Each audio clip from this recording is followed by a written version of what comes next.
It's time now for Countywide, a special presentation of Yavapai Broadcasting News. Join Paul David and Kyle Benedict as they talk with our community's leaders, newsmakers, and people in the know.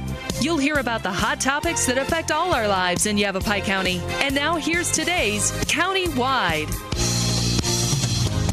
Welcome to Countywide. I'm Paul David. As always, it is great to have you in studio with us today. Game and Fish's Shelley Shepard back. Welcome back. Yeah, it's great to be here. I feel like it's been a really long time, well, but that's maybe because, not. I don't know. I got you at the beginning of the year. You were here, and then you came back and you talked with Kyle while I was on vacation. That's right, yes. right. Oh, gosh. Yes. Poor Kyle. Sorry, Kyle.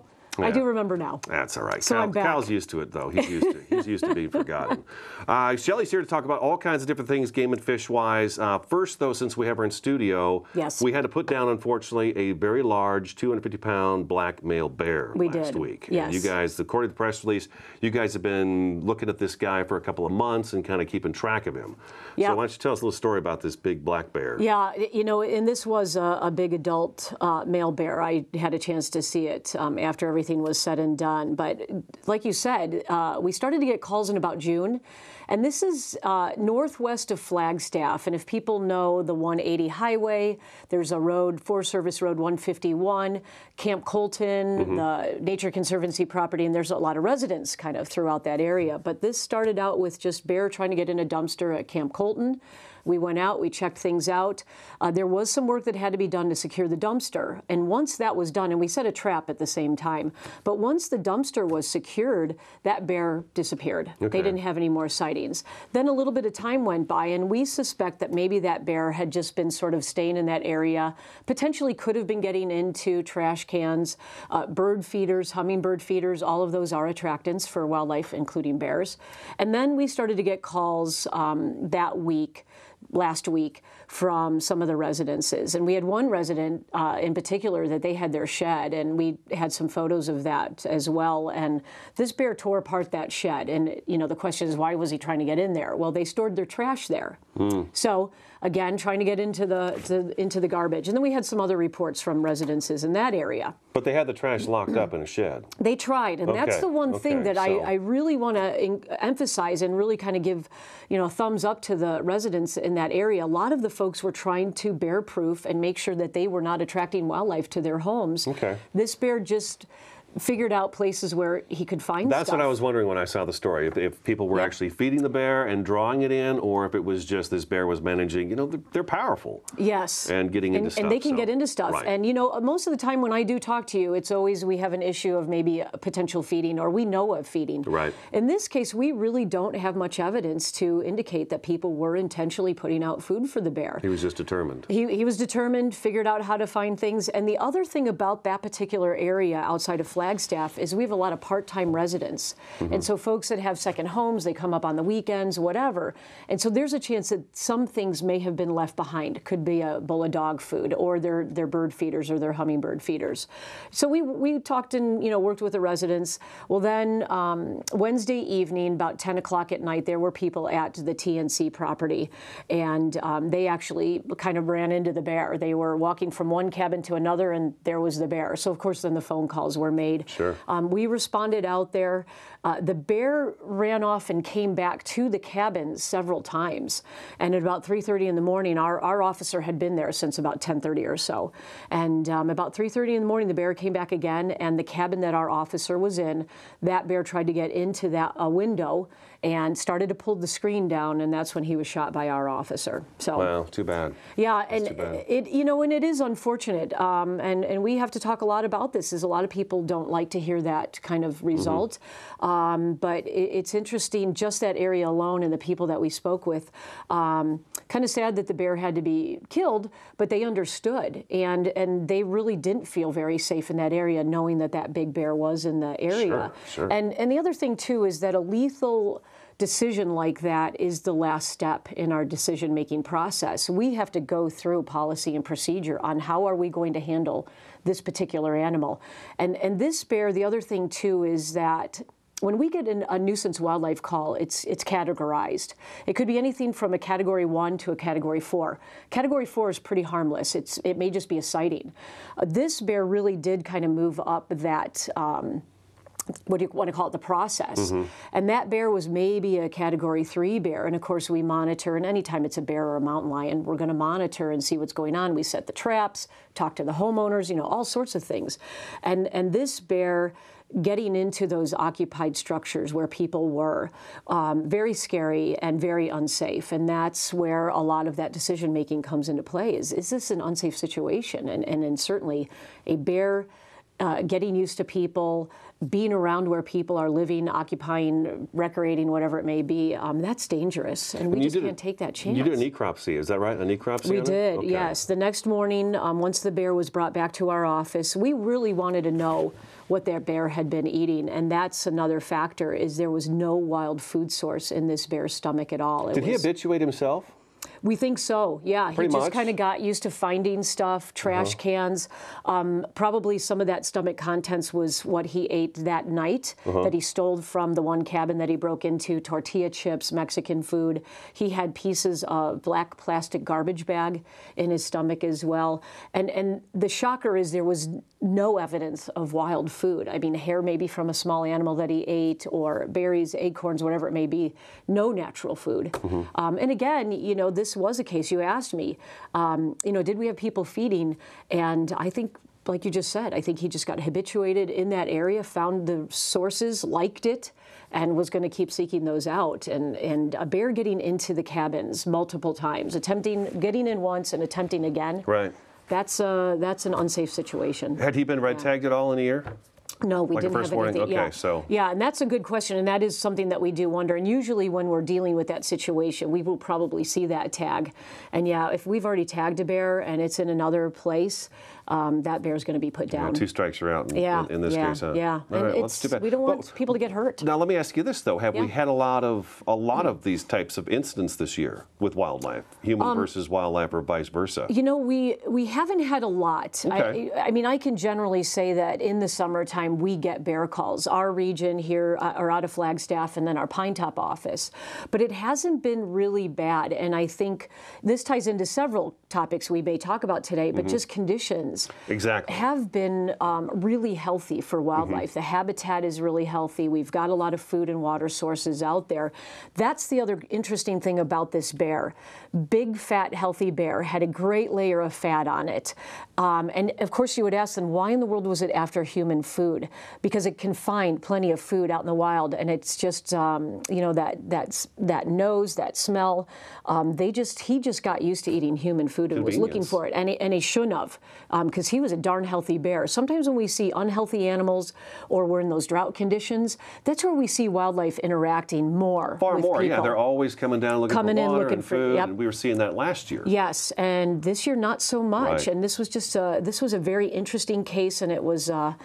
If I could refer to it as sort of the classic sort of case, it was in a sense, because this bear just was doing things that just didn't make sense, and his behavior just got increasingly dangerous, which is really, it was really tough to deal with. So. All right, we got to take our first break, okay? Okay, wow. azgfd.gov, there's actually the story about the bear right there. Yes. We didn't give you enough information on it right there, but Game and Fish's Shelley Shepard in studio today. This is Countywide. We'll be back in just a couple minutes.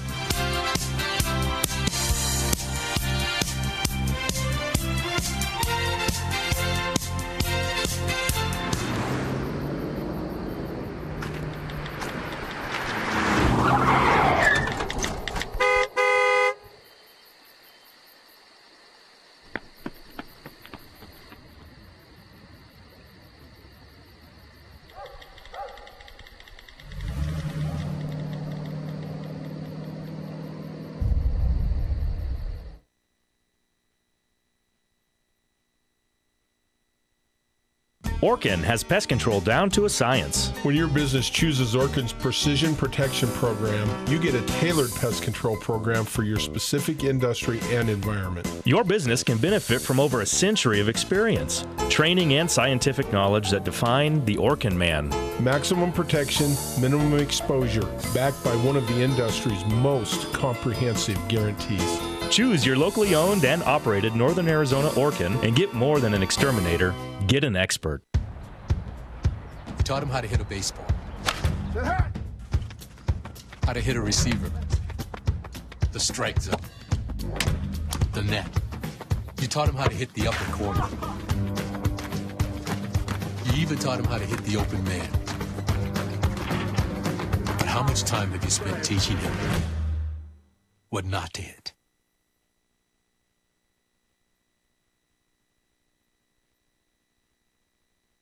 There are 16 million children struggling with hunger in America. That's 1 in 5 daughters, sons, neighbors, and classmates who don't know where their next meal is coming from. Yet billions of pounds of good food go to waste every year. It's time we do something about it. Feeding America is a nationwide network of food banks that helps provide meals to millions of kids and families in need. Visit feedingamerica.org to help them feed even more. Together, we can solve hunger. Together, we're feeding America.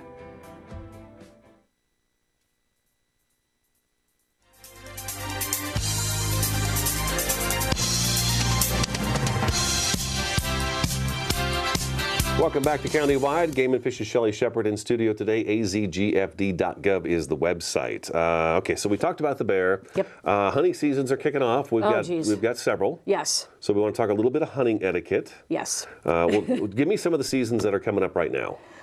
We've already had archery deer start. We've had some antelope seasons, turkey.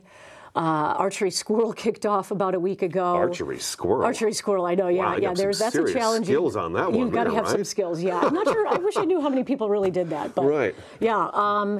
Shoot, and then coming up September 1 is the kickoff for dove season. That's huge. It's 15 days, 15 doves, bag limit kind of thing. We're really doing a lot of promotion for the dove season. You know, northern Arizona, not so much, but anything south and Yuma's probably the best place that a lot of people are familiar with for dove season. And I was looking at your website. Apparently, doves fly south into Mexico for the winter. Yes, yeah. And that's the one thing is if we see a monsoon storm right somewhere between September 1 and 15, there's a good chance that a lot of the white wings will move down and continue further south. They take off. We're out of here. Yeah, right? and I remember patrolling back in the day that we'd have a great kickoff first day of the season and people were getting white wings, and then if we'd have a storm, the white wings were gone. So just be aware of the limits. There's been a few changes on that. I just mentioned that. Okay. So from 10 to 15, I think is what I read this morning on the website. It went from 10 to 15. Yeah, you've got a mourning dove and a white wing, but no more than 10 can be white wings. So gotcha. Take a look at that. But great season. The other thing that'll be coming up is in October. The first weekend of October is typically our small game opener. So that's quail, some more squirrel hunting. We've got rabbit hunting year round. So there's a lot of opportunity for folks to get out. But you know, this is big game season now. Right. We're there. Right. It's hunting season. Right. Throughout the fall, we're going to see trucks and campers and going out in the woods. You can hear a shot every now and again if you're out camping as well. So I think that's what we kind of wanted to get to is number one is wearing some orange. We always make the joke every year, don't go walking around out in the forest with, you know, branches above your head. Yeah, and all camo, right? Yeah. Right, but you've brought the orange hat, which is a good reminder that maybe something bright, so a hunter will look at you and say, okay, that is not something I need to be taking. Yeah, and it's not a requirement, it's not a law here, but we certainly recommend it. And the other thing, too, with that bright colored clothing is you and I always talk every year about the fact that other people may be out in the woods besides hunters, whether you're out hiking, camping, you want to go ride your ATV, is anytime you're going to be out in the woods during the hunting seasons, it'd be smart, not only yourself, but if you have a pet with you as well. Put something brightly colored on everybody if you're going to be out and about. Yeah, yeah. And then if you're just recreating in the forest and camping and stuff, remember that there are people hunting, and you always bring up every year very well, and I always forget about that, but hunters are usually out sunrise. Yep. And just before sunset. Just before sunset. And midday, they're kind of kicking around camp or scouting or doing whatever it is they're doing. That's so right. Keep that in mind if you're out camping. You know, these folks that go out hunting, it's an expensive It's a big endeavor. They take it pretty seriously. Fills the freezer for the winter and the next spring. Yeah. And I mean, you know, game meat is very healthy, and a lot of people are getting into the hunting movement for that purpose too. Is that it's good for you health wise. So we got to share the forest.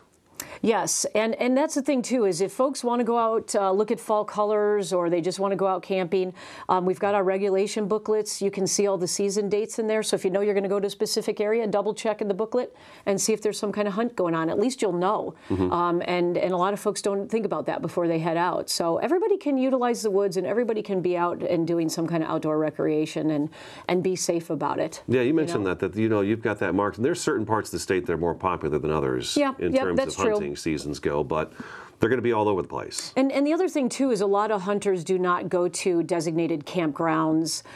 They're not near those recreation areas. They're not near some really popular hiking trails because there's too much activity. They're hopefully getting out further in the woods and hiking in, and maybe the chance of them running into somebody else is pretty slim. So that's another thing to keep in mind, is we want folks that don't hunt to still be able to get out in the woods and not have that mindset of, oh, geez, it's hunting season, now I can't go out in the woods for the rest of the fall. Everybody can be out. But be smart about it. Yep, think absolutely. About that. Now, you brought me a necklace today. And it actually fits. Great. I couldn't looks believe great with your outfit. It actually fit. But you had brought up a good point, and I never thought about this, but if I'm out hunting and I see this around my bull elk walking through the forest, am I able to take him or not? Legally, you are allowed to shoot and harvest that animal. Okay. Obviously, it has a collar on. There may be some kind of study going on, and the loss of that data would be, an impact to our research or whatever we may be doing.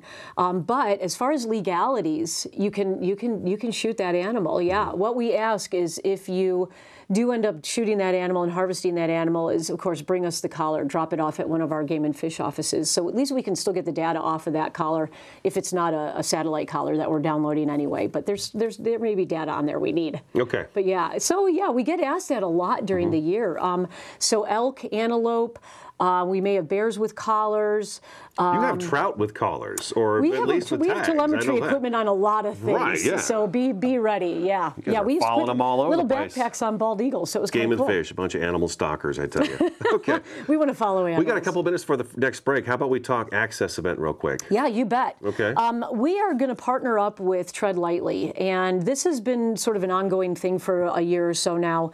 And this is to really remind folks about being responsible while they're out recreating. A lot of focus to recreational shooting, because we get a lot of folks that go out and they bring garbage and they shoot at and then they leave it. And this is just going to be a really great event to remind everybody about that. There's going to be a barbecue, dinner, a raffle. It's going to be at the Ben Avery Shooting Facility, and this is going to be on November 7th. Okay. So if anybody wants to venture down, hopefully the weather's cooler in Phoenix at that time. And there is a cost involved. It's for the barbecue and the dinner and some, I think there's going to be some shooting activity. And this is, partnerships with BLM, the Forest Service, of course, the Tread Lightly folks. And the real emphasis to remember is we've got a lot of open land. We've got a lot of access to public lands. And if we don't take care of it, we hate to see that those lands would be shut down or closed off. So that's a big focus when we're working with these other groups and Tread Lightly. Is it baffling to you how people like to go out in the forest and because they want to be out in the great outdoors and see the beautiful forest and maybe see some wildlife, but then they leave all their trash behind?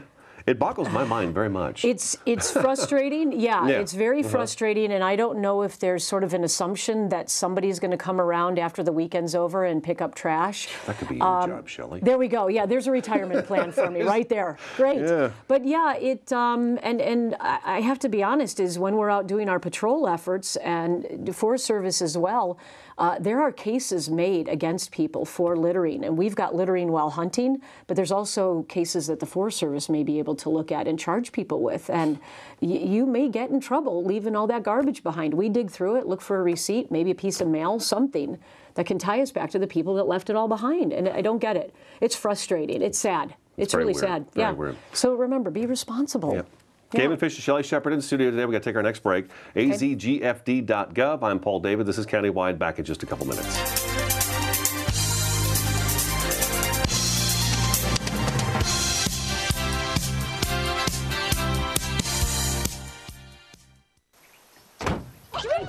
They'll test you. Try to break your will. But however loud the loudness gets, however many cheese puffs may fly, you're the driver, the one in control. Stand firm. Just wait. And move only when you hear the click that says they're buckled in for the drive. Never give up till they buckle up. That is a pretty good breakfast. You're not even eating. Not hungry. No? Why not? What's up? Kath and I knew that Jenny'd been partying a bit. Found out she tried heroin.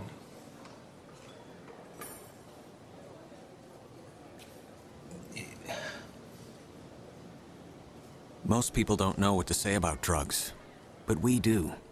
Visit us at drugfree.org.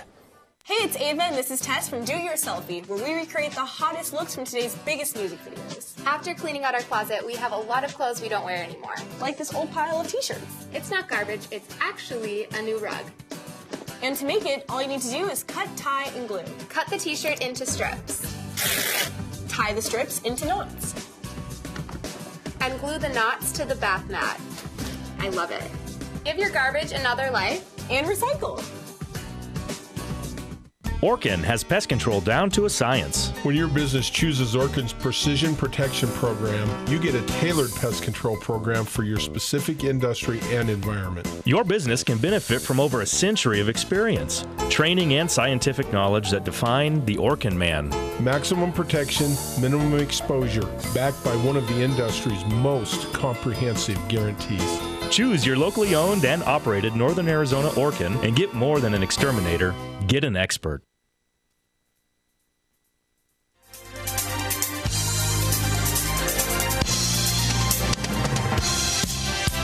Welcome back to Countywide. We've got just a few minutes left of the program, and as always, Michelle, we're going to try to cram as much in as we can. This year's bald eagle season was truly amazing. 66 young birds made it to the milestone of first flight. 66 young bald eagles jumped out of the nest, spread their wings, and flew. And that was it. And that's a record, because the last record was 58 in a year. Yep. So what I've noticed in the last wildlife reports you guys sent, just about at the top of each line it says, due to an abundance of food, abundance.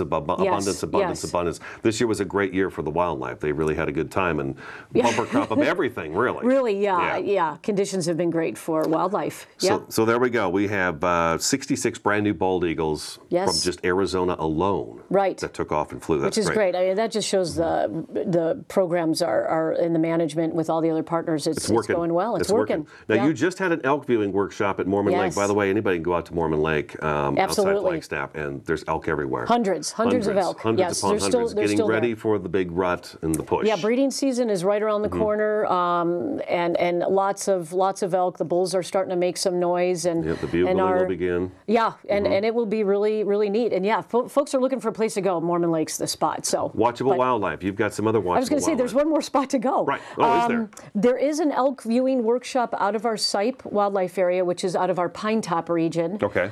They've got about 20 slots for folks to come on out. Presentation starts about 3 o'clock in the afternoon. Presentation, and go out and take a look at elk in that area. We're talking about by Show outside, it's Springerville, Eager, and it's at our Sipe Wildlife Area. There's information on the website on how to get registered, because you got to put a little money down to save your slot, because these are popular events. Yeah, they fill up quick. So one more that's going to be coming up is we're going to do a bison viewing workshop. It's out of our Flagstaff office. We're going to be at the Raymond Wildlife Area. That's going to be October 10th. Okay. That's also going to be a pay-for activity, so folks will check our website and see how much that's going to cost. I think we're going to have about 30 slots for folks, and again, presentation, and since you're out there on the property, the bison will be nearby to go look at. Great. It'll be cool. And one other thing, if you want to see Shelley Shepard in person, she will be at the Coconino County Fair, which is September 4th through the 7th, which is, of course, Labor Day weekend. It's next weekend. We will be there with lots of game and fish stuff. I want to thank you for the necklace. Oh, you're very welcome. Lovely. Go ahead. The hat's nice, and thanks for bringing all this stuff down. It makes the table look so much, there you go. Much better. Very awesome. Lots of stuff. All right, Shelley. Good to see you. You too. As always. I think that's it for the year for us. I know, 2016. Yeah, we'll get you back next year. All right. That's today's Countywide website again, azgfd.gov. I'm Paul David. That's Countywide. We'll talk to you again next time.